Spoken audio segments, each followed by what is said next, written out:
I was rushed to the hospital unconscious. The doctors called my daughters, but they replied, "We can't, we're at the spa." Even after being told, tonight might be her last, they never came.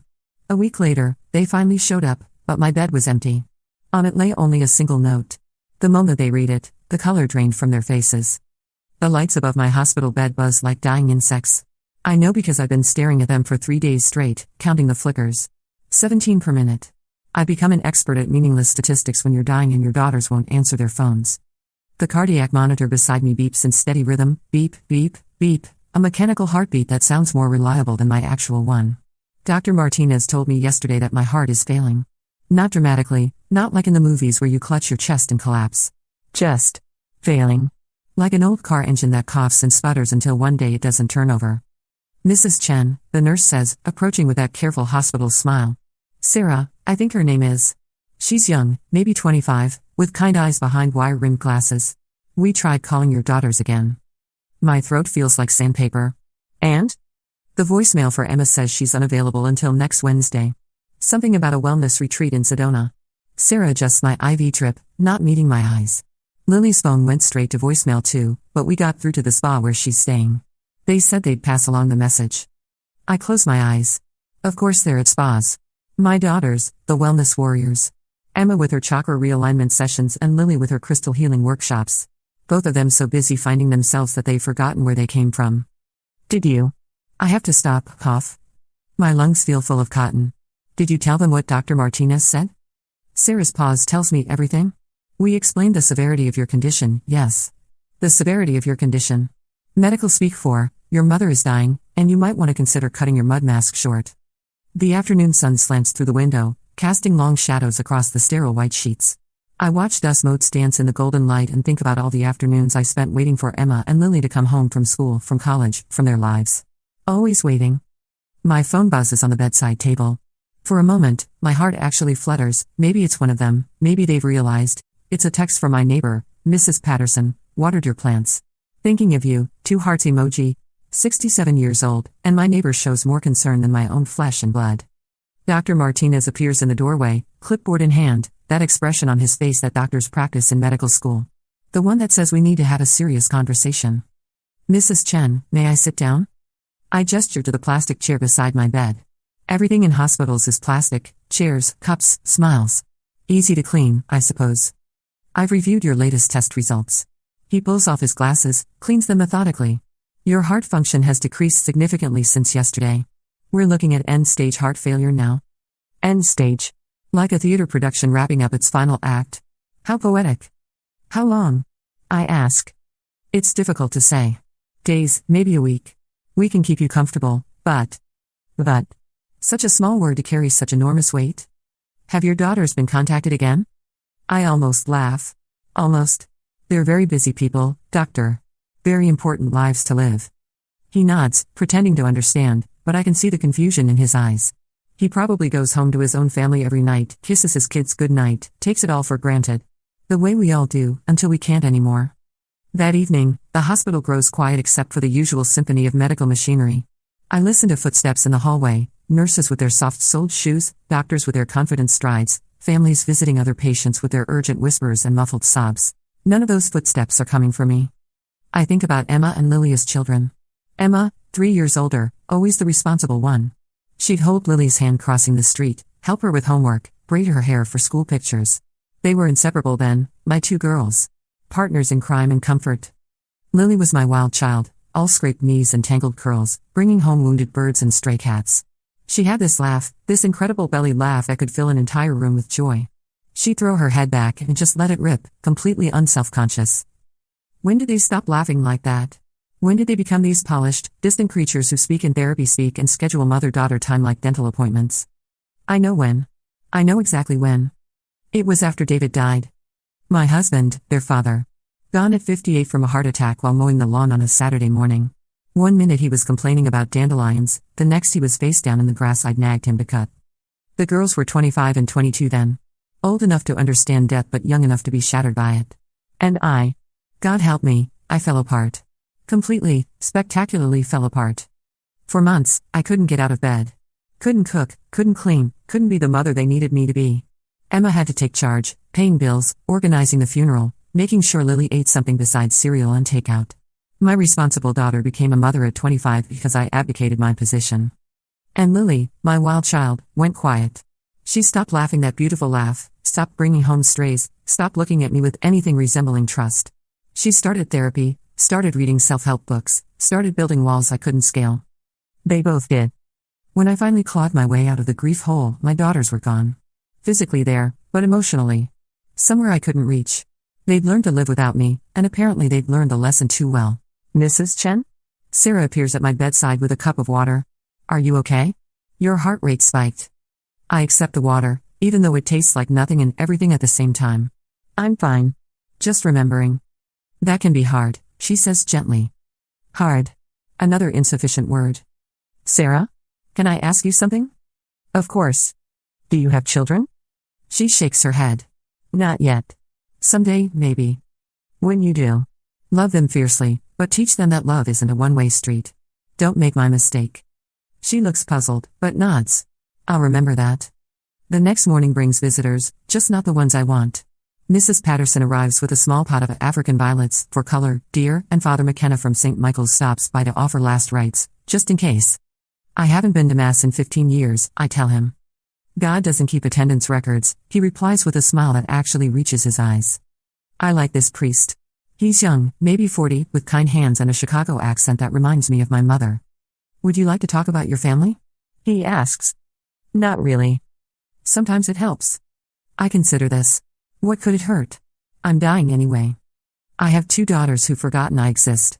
Or maybe they remember, but they just don't care anymore. That must be very painful. It is. But you know what's worse? I understand why. Father McKenna settles into the plastic chair. Tell me. So I do. I tell him about David's death, about my spectacular failure as a mother, about the distance that grew between us like a cancer. I tell him about missed birthdays and forgotten holidays, about phone calls that went unreturned and invitations that were politely declined. I push them away, I admit. And when they learned to live without me, I convinced myself they were better off. Easier than fighting for them, I suppose. It's never too late, he says. Isn't it? Not while you're still breathing. But I'm barely doing that, and we both know it. Dr. Martinez visits again that afternoon, and the news isn't good. My kidneys are starting to fail now, too. Everything's shutting down in orderly fashion, like an office building closing for the night. We could try dialysis, he offers, but his tone suggests he doesn't recommend it. What's the point? Your daughters aren't coming. The words taste bitter. Let's not pretend otherwise. He nods, makes a note on his clipboard. We'll keep you comfortable. Comfortable. As if dying could ever be comfortable. That night, I dream about David. He's sitting in the garden behind our first house, the little bungalow on Maple Street where we lived when the girls were small. He's reading the newspaper while Emma and Lily play in the sprinkler, their shrieks of laughter echoing off the neighbor's fence. You're giving up, he says without looking up from the sports section. I'm dying. That's not what I mean. I sit down in the grass beside him, feel the phantom dampness seep through my hospital gown. What else am I supposed to do? They've made their choice. Have they? Or have you just decided for them? I want to argue, but Dream David has this maddening habit of being right. Just like real David did. They're at spas, I say weakly. So? So they chose massages over their dying mother. David folds the newspaper, finally looks at me with those warm brown eyes I fell in love with 35 years ago. Maybe they're scared. Maybe they don't know how to face losing you after they've already lost so much. I never thought of that. You never were very good at thinking like them. You always thought like yourself. In the dream, Emma and Lily run over, dripping wet and glowing with summer sunshine. They're 7 and 4 again, before life got complicated, before grief built walls between us. Mommy, come play. Lily grabs my hand with her tiny wet fingers. The sprinkler's really cold, Emma adds seriously. But it feels good when it's hot. I wake up with tears on my cheeks and a plan forming in my mind. Sarah? I call out, pressing the call button. She appears within minutes. Night shift must be slow. Can you help me with something? Of course. I need paper. And a pen. Good paper, if you have it. She returns with hospital stationery, not exactly good paper, but it'll do. I prop myself up against the pillows and begin to write. My handwriting is shaky, weaker than it was even yesterday, but the words flow out like they've been waiting. My dearest Emma and Lily, by the time you read this, I'll be gone. Not because I chose to leave you, but because sometimes the body makes choices the heart refuses to accept. I know you're angry with me. I know you have every right to be. When your father died, I failed you both in ways that still keep me awake at night, or used to, anyway. I was supposed to be strong, supposed to hold us together, supposed to show you how to grieve without falling apart. Instead, I fell apart so completely that you had to become adults overnight. Emma, you were 25 and suddenly responsible for everything, bills, arrangements, holding your baby sister while she cried. Lily, you were 22 and watching your mother disappear into a grief so profound she forgot she still had 2 daughters who needed her. I robbed you of your chance to mourn your father properly because you were too busy keeping me alive. And then, when I finally crawled out of that dark place, you had learned to live without me. You built lives where I was optional, and honestly, I can't blame you. But I want you to know something. Every day for the past 15 years, I have been proud of who you became. Emma, watching you build your therapy practice, helping other people navigate their grief, the irony isn't lost on me. You became the strong one I couldn't be. And Lily, your work with animals, your gentle heart that still rescues strays, you kept that part of yourself despite everything. You grew into incredible women without me. Because of me failing you? I don't know. But you did it, and I am so damn proud I could burst. I know you're at spas right now. I know that sounds selfish to people who don't understand, but I do understand. You're taking care of yourselves, something I never taught you to do. You're choosing your own well-being over obligation, and that's not selfish, that's healthy. Maybe you're even talking about me. Maybe you're working through 15 years of hurt and disappointment with licensed therapists who can help you in ways I never could. Maybe you're healing. I hope you are. I want you to know that I don't blame you for not coming. I've spent 3 days in this hospital bed being angry about it, feeling sorry for myself, but your father came to me in a dream last night and reminded me of something important. Love isn't about being perfect. It's about understanding. And I understand. You don't owe me a deathbed reconciliation. You don't owe me forgiveness I haven't earned. You don't owe me anything. But I owe you an apology I should have offered years ago. I'm sorry I wasn't the mother you deserved when you needed me most. I'm sorry I let my grief become more important than your pain. I'm sorry I taught you that love means sacrificing yourself until there's nothing left. That's not love. That's just fear wearing love's clothes. Real love, the kind your father had, the kind I should have learned, real love says, I want you to be happy, even if that happiness doesn't include me. So here's what I want you to know as you read this. Emma, stop taking care of everyone else and let someone take care of you for a change. You deserve softness, not just strength. And that man you've been dating for 2 years? The one you think isn't serious enough? He brought you flowers last Tuesday just because it was raining. Marry him. Lily, your laugh is still the most beautiful sound in the world. I heard it in my dream last night, and it reminded me of everything good I ever did right as your mother. Don't let the world make you smaller or quieter. Be loud. Be joyful. Be impossible to ignore. Both of you, forgive me when you're ready, not when you think you should be. Take your time. Take years if you need them. I'll wait. I've left you the house and everything in it. There's no catch, no strings attached, no requirement that you keep my memory alive or visit my grave every year. Do what feels right for you. But know this, every sunrise I won't see, I'll be grateful you're there to witness it. Every laugh you laugh, every tear you cry, every ordinary Tuesday that passes, I'll be proud that my daughters are living fully in a world I had to leave too soon. You were my greatest accomplishment, not because of what you achieved, but because of who you became despite my failures. I love you both with a love that doesn't end when the heart stops beating. Go be magnificent. All my love, always, Mom. P.S. Lily, there's a wounded crow in the oak tree behind the house. She's been there for 3 weeks, and I've been leaving birdseed on the back porch. Someone should keep doing that until she's ready to fly again. Emma, my financial records are in the blue filing cabinet in the basement. The key is taped under the desk drawer. I know you'll take care of everything properly, you always do. P.P.S. Mrs. Patterson has been watering my plants and checking the mail. She's lonely since Harold died last year. Maybe have her over for dinner sometime. She makes terrible casseroles but tells wonderful stories about the old neighborhood. P.P.P.S. I'm not afraid anymore. I finish writing as the sun comes up, painting the hospital room in shades of gold and pink. My hand is cramping, my heart is racing, but I feel lighter than I have in years. Sarah comes in for her morning rounds, finds me folding the letter carefully. That must have been some letter, she says, checking my vitals. The most important one I've ever written. Would you like me to put it somewhere safe? I hand it to her. When my daughters come, and they will come, probably in a few days, make sure they get this. Not before, but after.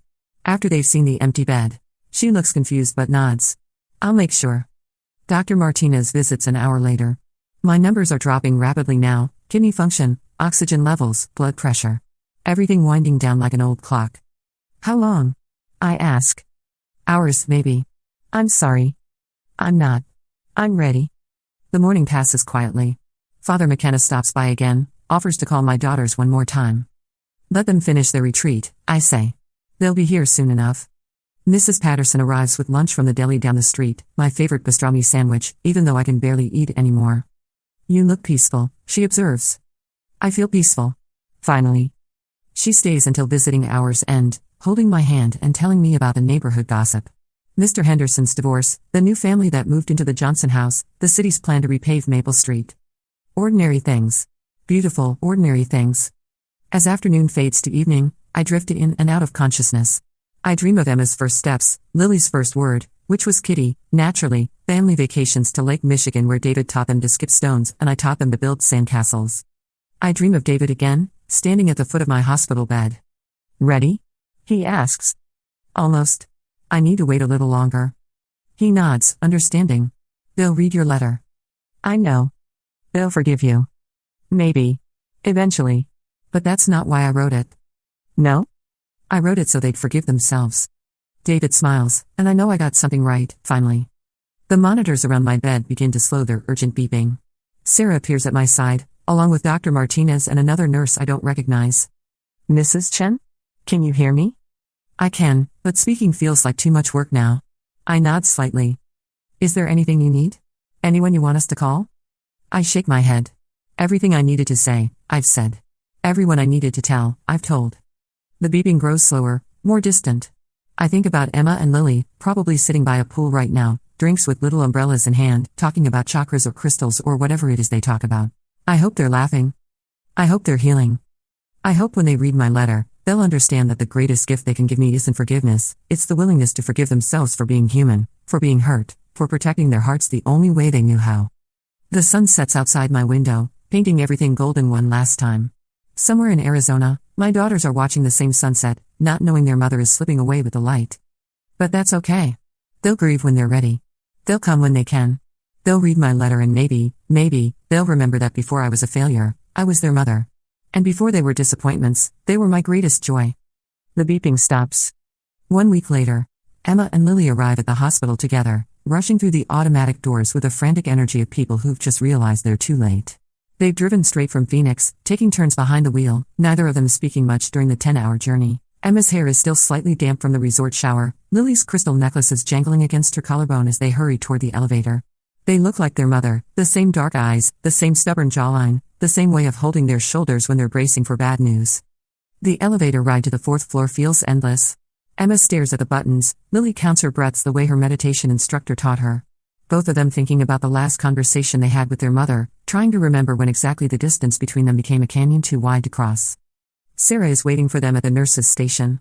She recognizes them immediately, they have their mother's face, her careful way of moving through the world. I'm so sorry for your loss, she says gently.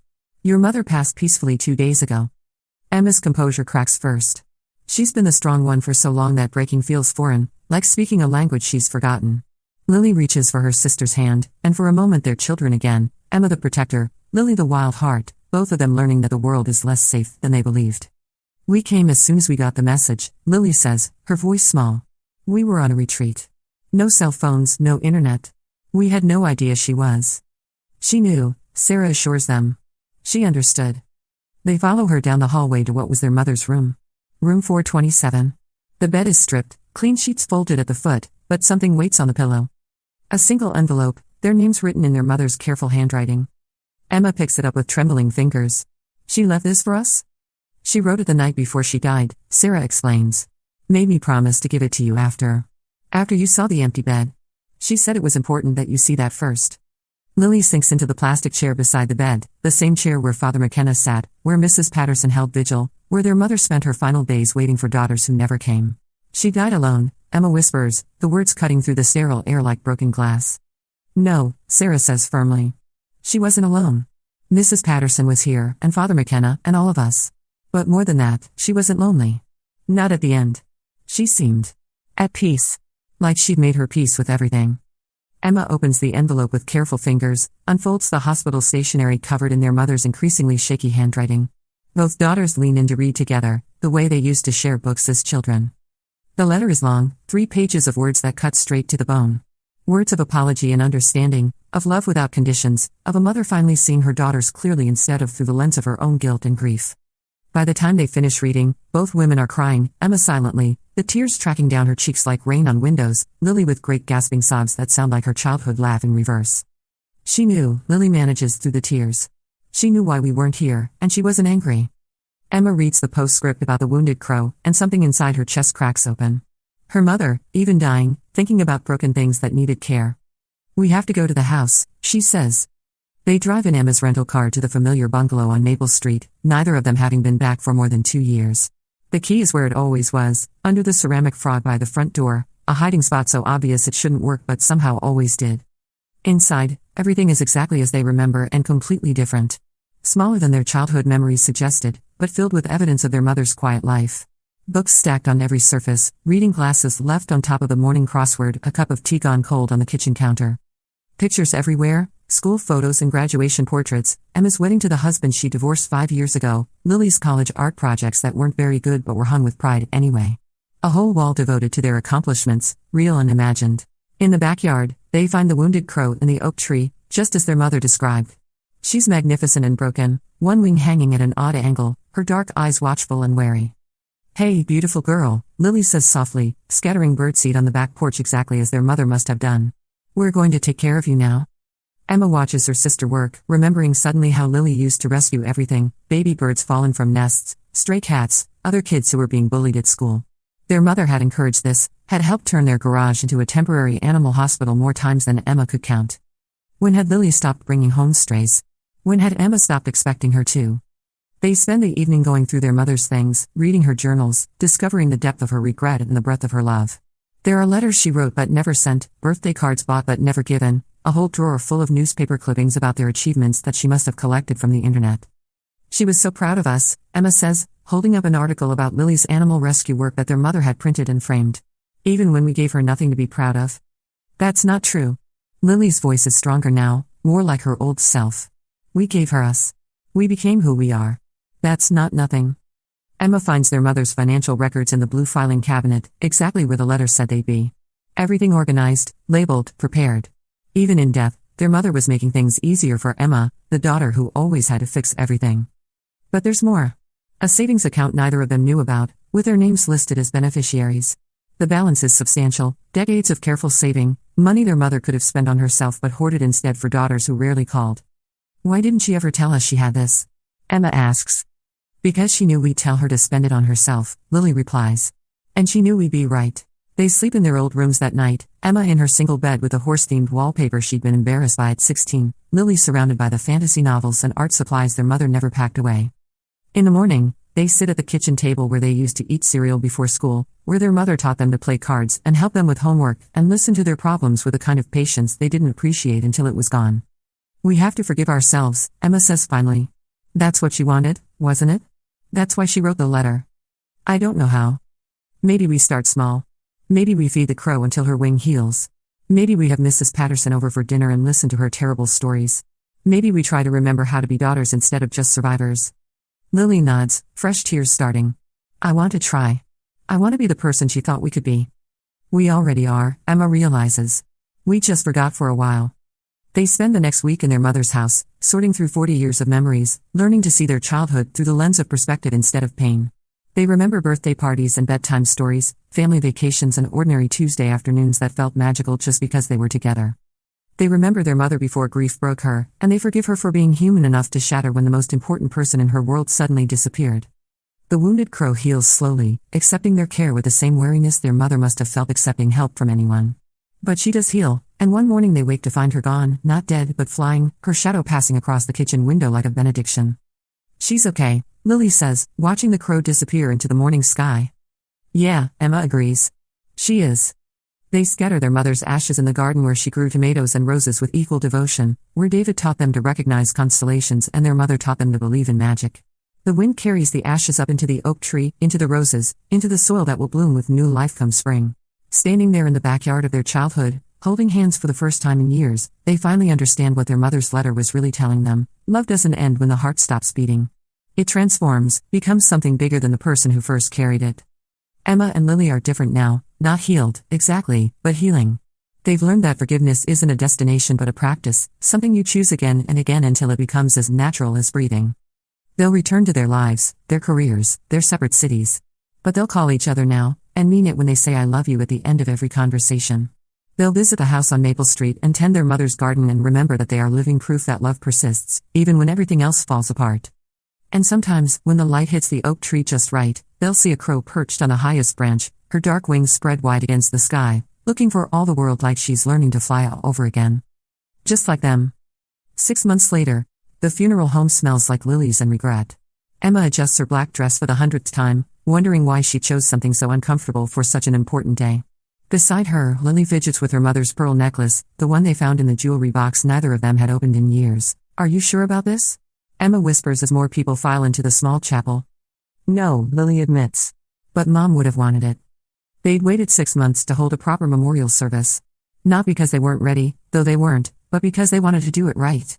They wanted to celebrate Margaret Chen, not mourn her, and that required learning who she really was beyond the broken mother they remembered. The investigation had been thorough and surprising. They'd found journals dating back 30 years, letters their mother wrote but never sent, photo albums organized by year with meticulous captions. They'd interviewed neighbors, tracked down old friends, even spoken to Emma's ex-husband who remembered their mother with unexpected fondness. She'd always asked about you, Michael had told Emma over coffee. Even after the divorce. She'd want to know if you were eating enough, sleeping enough, happy enough.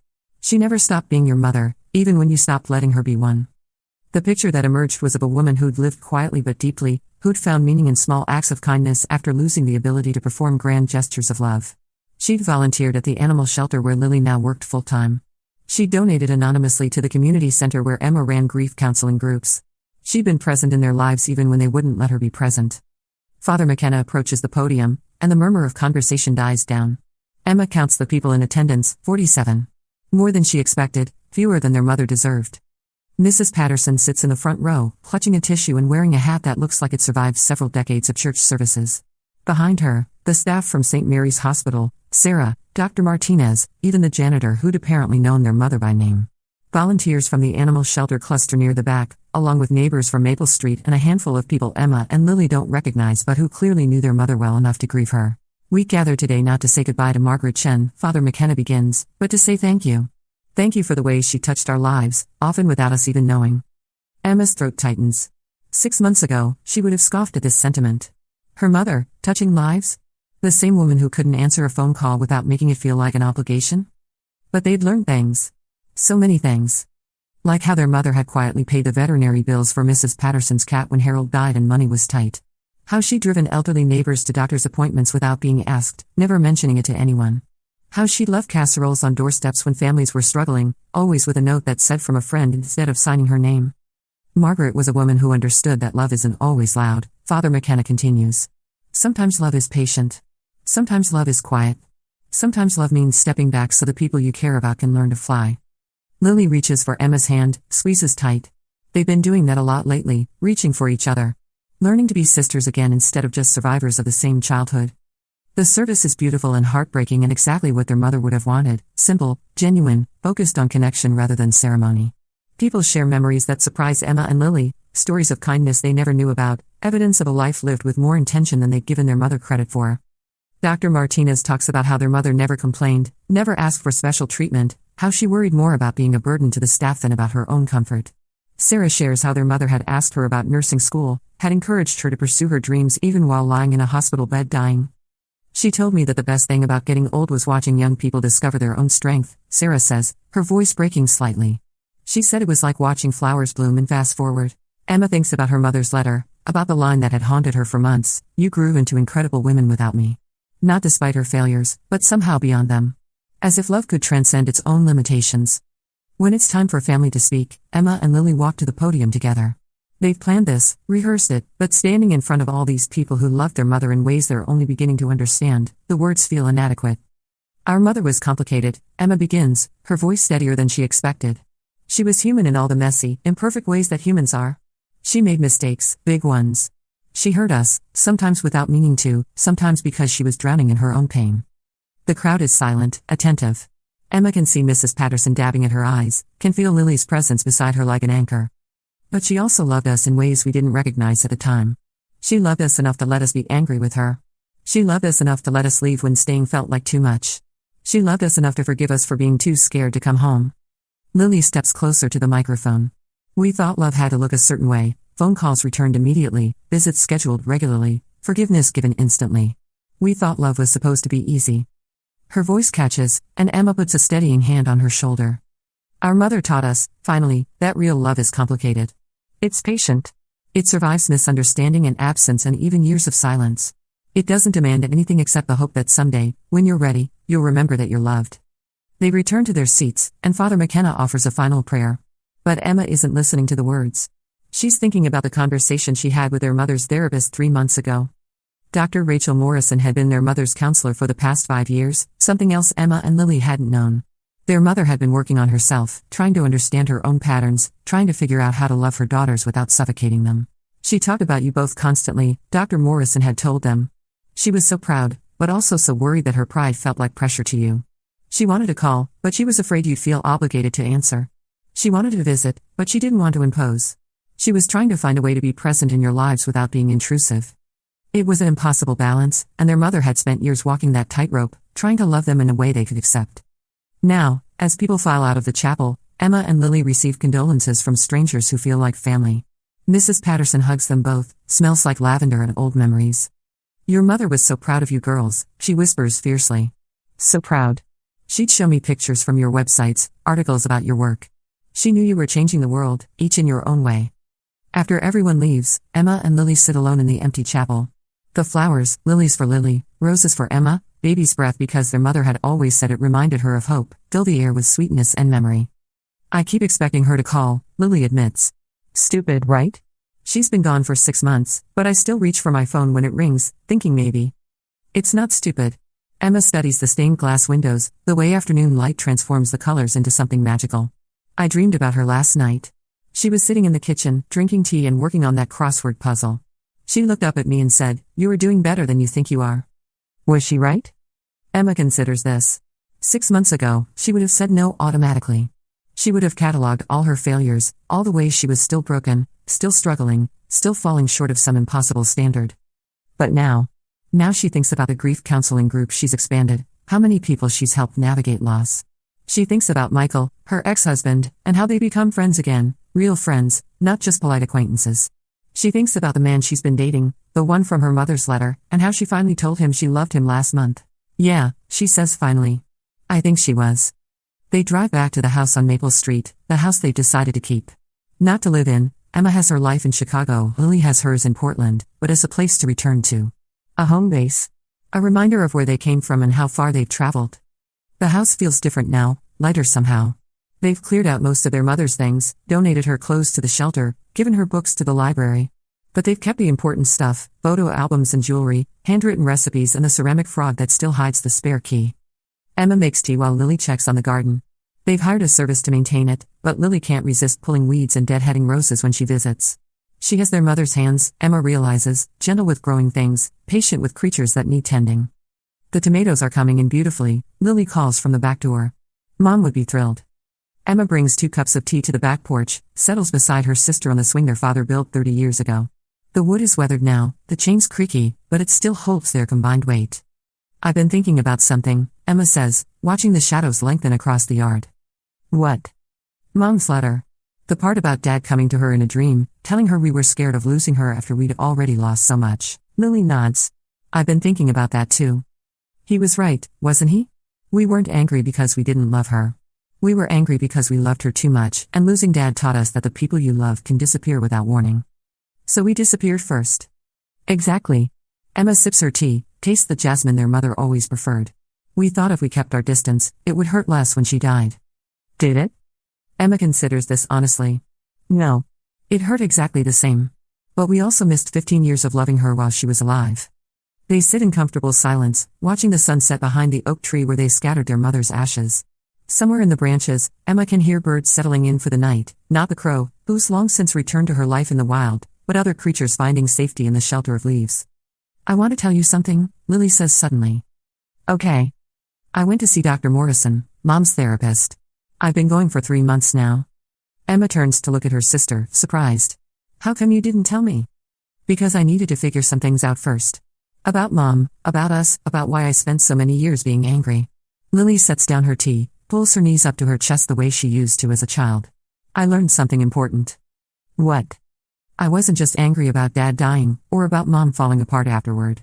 I was angry because I thought it was my fault. What do you mean? Lily's voice gets smaller, younger. The morning Dad died, I called him. I was having some stupid crisis with my boyfriend, can't even remember what it was about now, and I needed Dad to tell me everything would be okay. He was supposed to go golfing with his friend that morning, but he canceled to talk to me instead. Decided to mow the lawn while we were on the phone. Emma's breath catches. Lily. If I hadn't called, he would have been on the golf course. He would have been with his friend when it happened, maybe gotten help faster. Maybe. Stop. Emma reaches for her sister's hand. Just stop. You know that's not how heart attacks work. You know Dad's doctor said it was instantaneous, that nothing could have saved him. Logically, yes. But emotionally? Lily shrugs, tears starting. I've been carrying that guilt for 15 years. Wondering if I killed our father by being needy at the wrong moment. Emma pulls her sister closer, the way she used to when they were children and Lily had nightmares. Is that why you stopped calling? Why you stopped letting any of us help you with anything? Partly. If I never asked for help, I couldn't accidentally hurt anyone by needing too much. Oh, Lily? Emma's heart breaks for her sister, for all the years she spent blaming herself for something that was never her fault. Does Dr. Morrison think that's true? She thinks I'm an idiot for believing it for so long, Lily says with a watery laugh. But she's helping me understand that guilt doesn't have to make sense to feel real.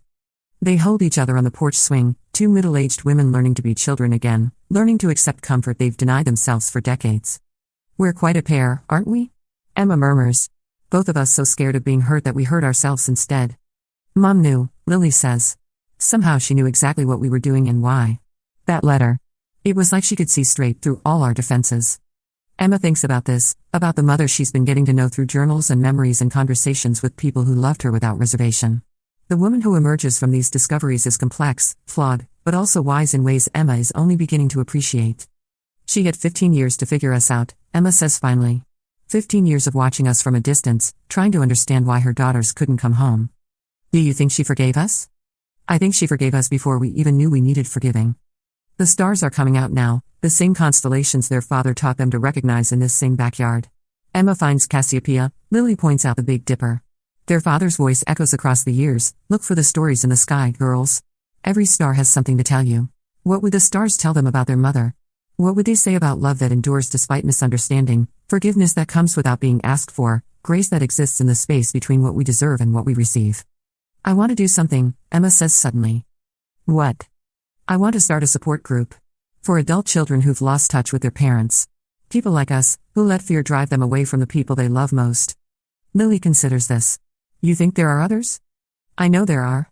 I see them in my grief counseling groups all the time, people mourning parents they couldn't figure out how to love while they were alive. What would you call it? Emma thinks about their mother's letter, about the wounded crow that learned to fly again, about second chances that come disguised as endings. Learning to fly, she says. For people who need to heal broken wings. Lily smiles, really smiles, the first time Emma has seen her sister's face light up that way since they were children. Mom would love that, she says. Yeah, Emma agrees, feeling something settle into place inside her chest. She really would. They spend the night in their childhood rooms, and in the morning, they work in the garden together before Lily's flight back to Portland. They plant new roses where the old ones have died, water the vegetables that are thriving in their mother's carefully tended soil. Will you come for Thanksgiving? Emma asks as they load Lily's suitcase into the rental car. Try to stop me. But I'm bringing the turkey. No more of your attempts at cooking poultry. Emma laughs, remembers suddenly how much she used to love her sister's irreverent humor. When did she stop noticing Lily's wit, her timing, her ability to find lightness in heavy moments? Deal. But I'm making Mom's stuffing recipe. The one with the sausage and apples? That's the one. Lily grins. She'd be so happy to know we're finally learning to cook her recipes instead of ordering takeout. They hug goodbye at the airport, a real hug that lasts longer than politeness requires. Emma watches Lily's plane disappear into the clouds and thinks about the conversation they had over breakfast, about the plans they're making, about the relationship they're rebuilding one honest conversation at a time. 6 months ago, they were strangers who shared DNA and a complicated past. Now they're sisters again, not the children they used to be, but the women they've become, choosing each other deliberately instead of just being stuck with each other by accident of birth. Emma drives back to the house on Maple Street one more time before her own flight to Chicago. She sits on the back porch swing, finishes the tea that's gone cold, listens to the birds in the oak tree where her mother's ashes rest among the roots. She thinks about the support group she's going to start, about all the people who will learn to forgive themselves for being human, for being scared, for protecting their hearts the only way they knew how. She thinks about her mother, who spent her final years learning the same lessons, practicing the same patience with herself that she'd always given so freely to others. I get it now, she says aloud to the empty yard, to the roses and tomatoes and the tree that holds her mother's remains. I finally get it. The wind picks up, rustles the leaves like laughter, like applause, like a mother saying good job to daughters who are finally learning to fly. Emma closes her eyes and listens, and for just a moment, she could swear she hears her mother's voice carried on the breeze, "You're doing better than you think you are." This time, she believes it.